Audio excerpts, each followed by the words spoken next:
The last letter from my father. The night my father disappeared, the rain did not stop for even a second. Water poured from the dark sky, like endless tears flooding the empty streets of our small town. Thunder shook the windows of our old house while cold wind slipped through the cracks in the wooden walls. I sat near the fireplace staring at the clock that slowly moved toward midnight. My name is Adam Carter, and that was the last night I ever saw my father. At least that's what I believed for 10 years. Back then I was only 16 years old. My father, Daniel Carter, worked as a journalist. He traveled to dangerous places, investigated powerful people, and wrote stories that many feared. He always told me the truth was more valuable than money, but sometimes the truth could also destroy lives. Never be afraid of honesty, he used to say, but honesty was exactly what took him away from us.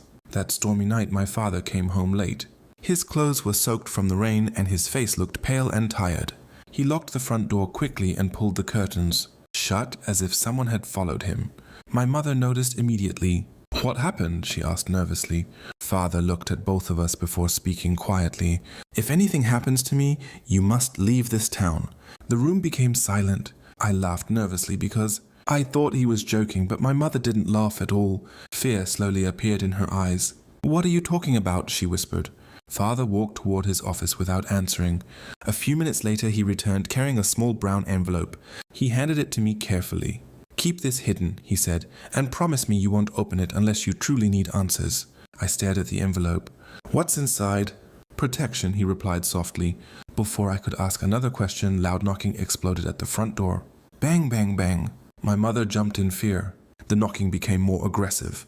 Daniel Carter, a deep voice shouted from outside, opened the door. Father's expression changed instantly. He looked toward the back window and then back at us. "Go upstairs," he whispered urgently. "But now?" My mother grabbed my arm and pulled me upstairs. We hid near the staircase while Father walked slowly toward the front door. The knocking stopped. For a moment, only thunder could be heard. Then the door opened. Heavy footsteps entered the house. I could hear several men talking downstairs, but the storm outside made their voices unclear. My heart pounded violently while my mother covered her mouth to stop herself from crying. A few minutes later, we heard shouting. Then something crashed. And then silence. Terrible silence. When we finally gathered enough courage to go downstairs, the house was empty. The front door remained open while rainwater blew across the floor. My father was gone, and he never returned. The police searched for weeks but found nothing. Some believed he ran away. Others thought he had been killed. Rumors spread through town like wildfire, but nobody knew the truth. My mother changed after that night. The cheerful woman who once filled the house with laughter slowly disappeared. She became quiet, tired, and emotionally distant. 2 years later, sickness took her away, as well, leaving me completely alone. After her death, I moved to New York City to escape the painful memories of my hometown. But no matter how far I traveled, I could never forget my father's final words. "If anything happens to me, leave this town." For 10 years I obeyed him, until the letter arrived. It was a cold November morning. I was working at a small bookstore in Brooklyn when an old mailman handed me a yellow envelope. "There's no return address," he said. I looked at the handwriting on the front and felt my entire body freeze.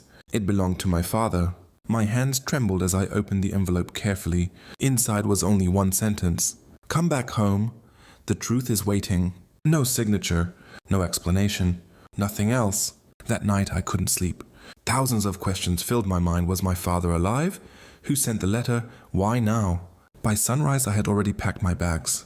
The journey back to my hometown felt strange, almost unreal. The roads looked smaller than I remembered, and many buildings had changed over the years. Yet the town still carried the same cold atmosphere that haunted my childhood. When I reached our old house, my chest tightened painfully. The building looked abandoned. Broken windows, dust-covered walls, dead plants near the entrance. It felt like time itself had died there. I pushed the front door open slowly. The inside smelled of wood mold and forgotten memories. Every corner reminded me of my parents. The old sofa, the fireplace, the staircase where my mother and I once hid in fear. I stood silently in the middle of the living room until I noticed something unusual. The fireplace bricks looked disturbed. Kneeling down, I carefully moved them aside. Behind the bricks was a small metal box. My breathing stopped. Inside the box were photographs, newspaper clippings, and several documents connected to powerful politicians and businessmen. There were records of illegal payments, secret meetings and missing persons. At the bottom of the box was a cassette tape. Written on it were 3 words. For Adam only. I found an old cassette player upstairs and inserted the tape. Static filled the room. Then my father's voice appeared. Adam, if you're listening to this, it means I failed to protect you. My eyes filled with tears immediately. I discovered something terrible. Powerful people in this town are connected to murders, corruption, and disappearances. They learned I had evidence against them. That's why they came to our house that night. I listened carefully, unable to breathe. I couldn't stay because they would have killed all of us. So I disappeared before they could reach you and your mother. I clenched my fists. You must take these documents to journalist. Elena Brooks in Chicago. She's the only person I trust. Don't tell anyone you're back in town. They may still be watching. The tape suddenly stopped. I sat frozen for several minutes. My father had been alive. All these years he had stayed hidden to protect me. But one question still remained. Where was he now? Suddenly, a loud creaking sound came from downstairs. I turned toward the hallway slowly. Footsteps. Someone was inside the house. Fear rushed through my body. I grabbed the metal box quickly and moved toward the bedroom door silently. The footsteps grew louder. Then a deep voice echoed downstairs. Adam, I know you're here. My blood turned cold. I recognized that voice instantly. Sheriff Collins. He had been the town sheriff since my childhood. He was the same man who supposedly investigated my father's disappearance years ago. Now I understood everything. He had lied from the beginning. I quietly climbed out the bedroom window onto the roof while Sheriff Collins searched downstairs. Rain had started falling again, just like the night my father disappeared. I jumped from the roof and landed hard near the backyard fence before running into the woods behind the house. The sheriff shouted after me. Flashlights moved through the darkness. Dogs barked somewhere in the distance.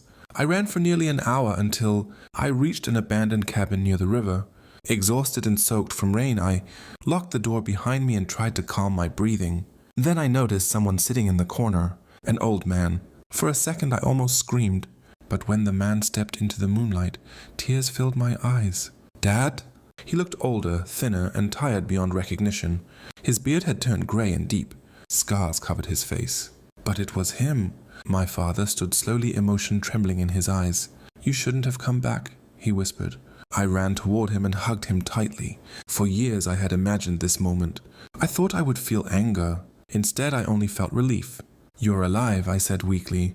He nodded quietly. I watched over you from a distance all these years. Why didn't you contact me? Because they never stopped searching. My father explained everything during that long night.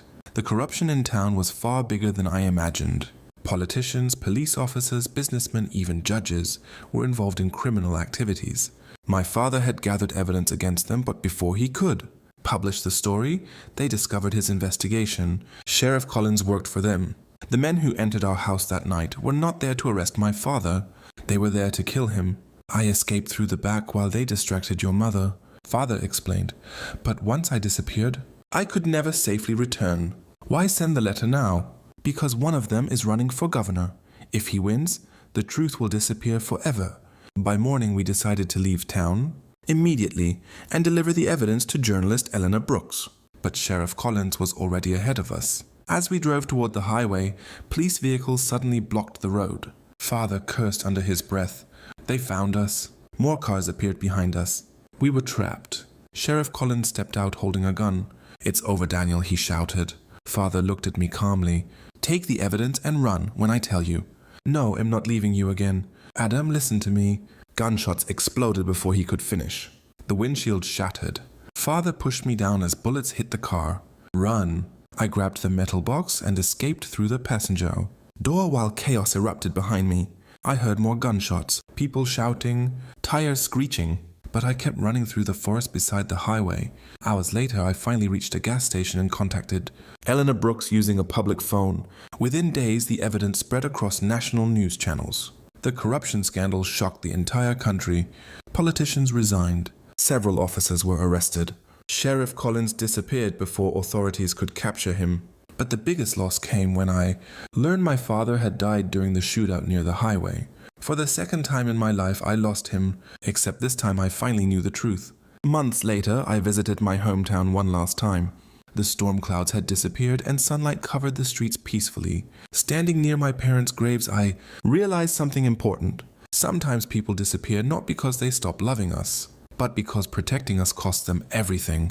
I placed flowers beside my father's grave and smiled through tears. You kept your promise, I whispered. Then I turned away from the cemetery and walked toward a future no longer controlled by fear. Because the truth my father sacrificed his life for was finally free.